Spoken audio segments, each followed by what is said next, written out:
on the phone. It is always a treat for me, as well as you listeners, but even I think maybe more so for me to have the opportunity to talk with the great Digby from the great blog digbysblog.blogspot.com or Hullabaloo. And she's in the midst of her annual fundraising drive to support her writing. I hope you will do so, folks. Welcome, Digby. Thanks for having me, Sam. So during the break, I mentioned, let's talk about Ron Paul, because there are some of our younger compatriots, like Matt in this office, who, really like some of the things that Ron Paul stands for, and I don't blame them. But the broader perspective must be taken here, and Matt, of course, was just aghast when I was talking about him with his headphones on. But let's talk about this. I mean, I want to talk about some of the things that have taken place this year. But it's a very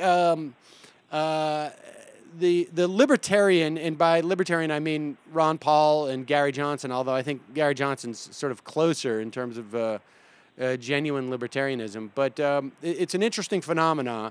But it's also extremely problematic. But let's take Ron Paul. Well, give me your perspective on it.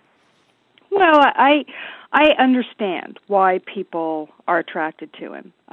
For one thing, he just seems different. His entire worldview is unique compared to what they're seeing certainly in the Republican debates, and the same thing on the Democratic side. So, people who are yearning for different answers or see things are broken, you're naturally attracted to that. And there are also things, both sides, both conservatives and liberals, are always going to find something in a libertarian candidate that they like. I mean, I do.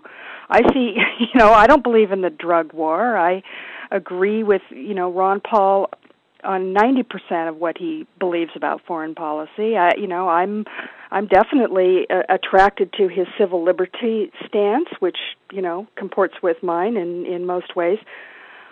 On the conservative side, of course, they see that they're trying to ignore his foreign policy and civil liberty stance. Right. And they are extremely attracted to his what is actually an extremist domestic policy, particularly on economics. So, you can understand why a guy like Ron Paul is attractive. And I think when it comes to young people specifically, on a lot of things that they are personally very concerned with, I mean, particularly on the wars, I think that young people are always a little less sanguine about war, perhaps, than some of us older types who, through our lives, suddenly sort of come to realize it's more of a state of the species than perhaps you believe when you're young. And, they're going to be attracted to his stance on the drug war and various other things that seem a little bit more immediate. And certainly there is a dearth of idealism in this particular presidential campaign. I don't know where you could put idealism at the moment. Right. Certainly, the only person you could pour some kind of hope for something grand and massive would be someone like Ron Paul.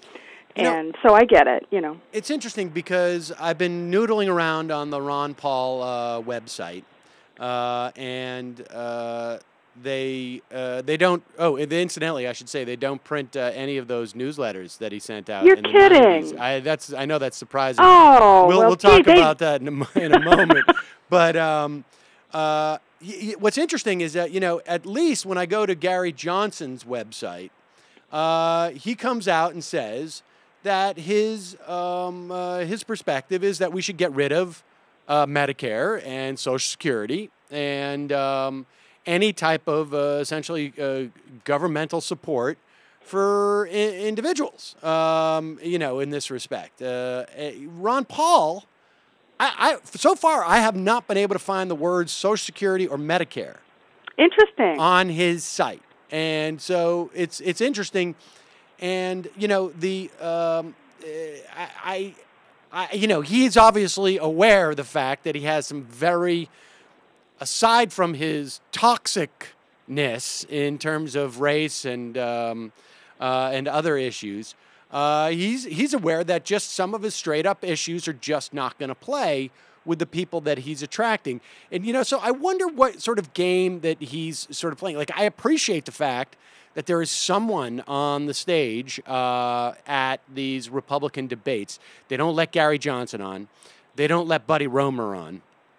I appreciate that there's a guy who's on the stage saying, we should not be spreading the freedom that we talk about at the end of a gun, and we shouldn't have this empire. And but at the end, what he really becomes is simply another mouthpiece for this sort of, I think it's faux libertarianism, frankly, in some respect, but maybe it's real libertarianism.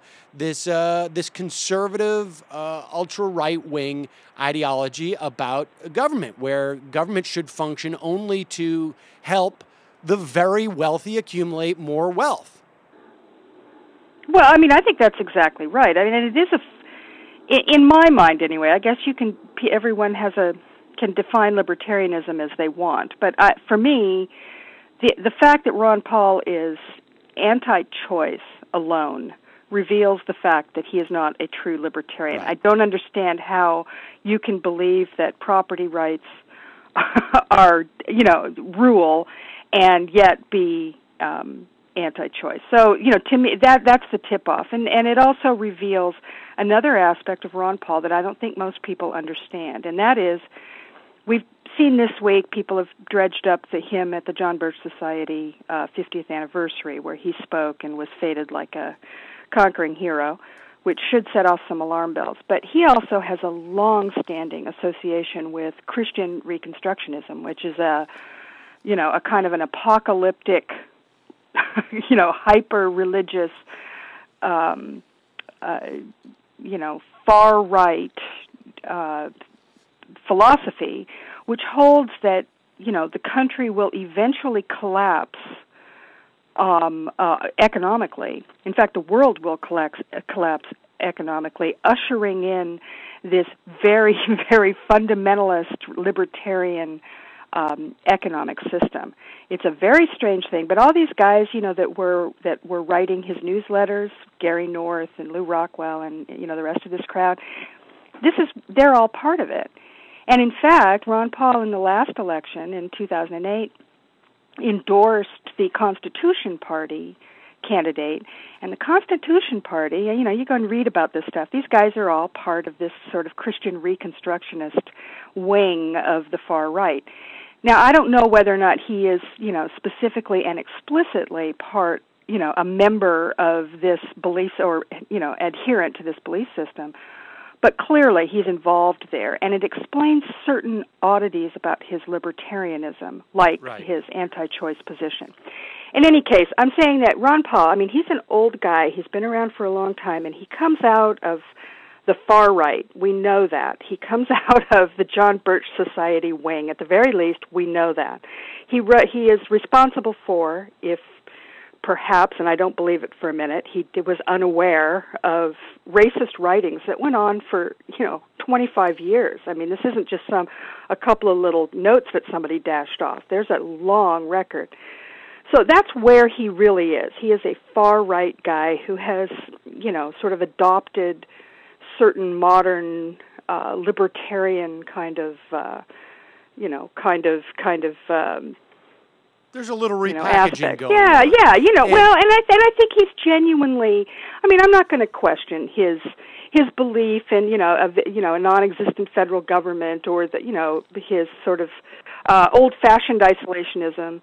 But I'm not going to question that. I assume he truly believes in that stuff. But the fact is that he doesn't come out of the sort of modern libertarian belief system that the college kids are sort of, learning about. Occupy Wall Street, by the way, is full of libertarian talk and Ron Paul adherents, poring over his writings and stuff. So, he's influential in a number of ways, and in some dangerous ways when it comes to economics, in my view. But, he's a very odd duck. Gary Johnson is much more of a straight-up modern libertarian. Well, let me read a quote or two here, okay? Because this stuff, I had never really read any of these newsletters. This one's actually my favorite one, and it's not racist. Well, I guess it is racist. Sorry. Well, it's arguably racist. I've been told not to talk. Now, of course, he didn't write these, according to him, and he didn't read these, though he did make $1 million off them one year, raising funds. A little bit hard to believe, because, you know, I'd be pretty aware of what the email blasts that were going out, particularly if they were repeated email blasts like this. But I've been told not to talk. This is he, I guess, had some time outside of congressional office, when his business was. Right. He seems almost like a you know, some version of Alex Jones here. I've been told not to talk, but these stooges don't scare me. Threats or no threats. I would probably guess no threats. I've laid bare the coming race war in our big cities. The federal homosexual cover-up on AIDS. My training as a physician helps me see through this one. Mm-hmm. The Bohemian Grove, perverted pagan playground of the powerful, skull and bones. The demonic fraternity that includes George Bush. He's talking about George Bush I, and leftist Senator John Kerry. He wrote this, we should say, in the 90s during, I think it's during George Bush I's reign, as it were. Congress's Mr. New Money, the Israeli lobby, which plays Congress like a cheap harmonica. I think that's fairly accurate. And the Soviet-style smart card the Justice Department has in mind for you. This type of stuff is full-on lunatic fringe stuff. He went on to say that we're constantly told that it's evil to be afraid of black men. It's hardly irrational. Goes on to say Martin Luther King was the world-class philanderer who beat up his paramours and seduced underage girls and boys. Order was only restored in L.A. after the riots when it came time for the blacks to pick up their welfare checks. I mean, it goes on and on like this. Some people suggest that he was just doing this entrepreneurially. That makes it okay. Yeah, that he was just basically trying to bring in another group into his libertarian theories. Hey, he's just making a buck. He's a capitalist, you know. Well, so here he is with this, and all this stuff is obviously coming out more because, Rick Perry or Newt Gingrich is afraid of him in Iowa, or Mitt Romney's afraid of him in Iowa, whatever it is.